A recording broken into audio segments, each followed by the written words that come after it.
The story of the graceful father, or as some call it the prodigal son, centers on the younger son who's struggling with life. In reality, the hero of the story is the graceful father because grace always welcomes home and celebrates our return.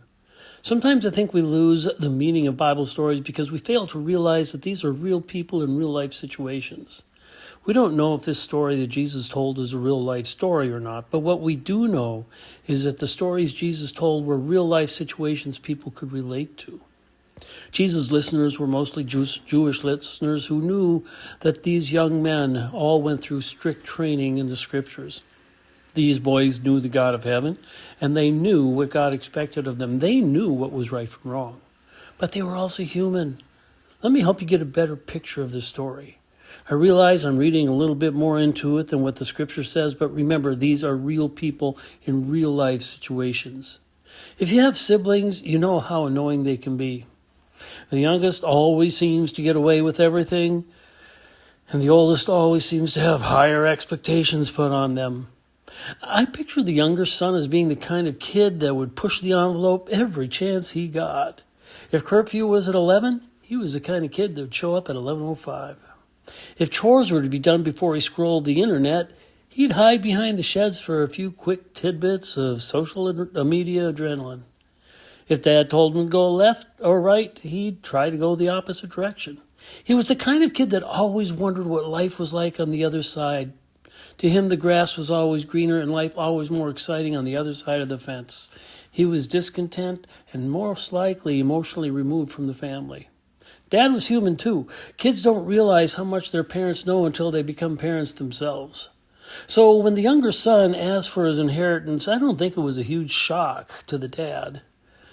The younger son's request went much deeper than money, though.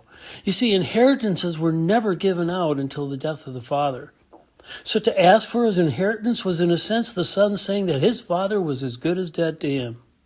Nevertheless, because sometimes grace allows us to make choices that are not in our best interest, the father made the sacrifice to give the son his inheritance. We aren't sure how far away the young man went. We aren't sure how long the money lasted.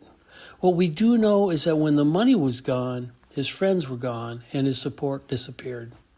Life quickly went from the penthouse to the basement, from the mountaintop to the valley, from green pastures to wilderness, or in this case, the pig pen. He was out of money, he was out of hope, and perhaps most importantly, he saw no value in himself. He lost his self-esteem. The only job that young Jewish boy could find was to feed pigs. When he finally realized what a mess he had made of things and saw no hope in life, he turned towards the one place he knew he could find comfort. Imagine that long walk home, repeating his speech over and over again. The path ahead of him blurred by the tears in his eyes, the fear that he may be rejected and the hope that he would be accepted. When he got home, his speech was well rehearsed and completely ignored. Rather than being met with judgment, he was met with hugs and kisses. Rather than being given a job with the other servants, he was given a robe and a ring. The struggling son learned something that day. He learned that his value wasn't in what he had done, but in who he belonged to. Maybe you've been there. The choices you've made are an embarrassment to yourself and to others, maybe your family even. Those you counted as friends have abandoned you. Your pride and confidence have turned to regret and remorse. And maybe you see no way back. You see no way to reclaim what you once had. If that's you, take a lesson from the struggling son in the story of the graceful father. Your value is not determined by what you've done, but by who you are.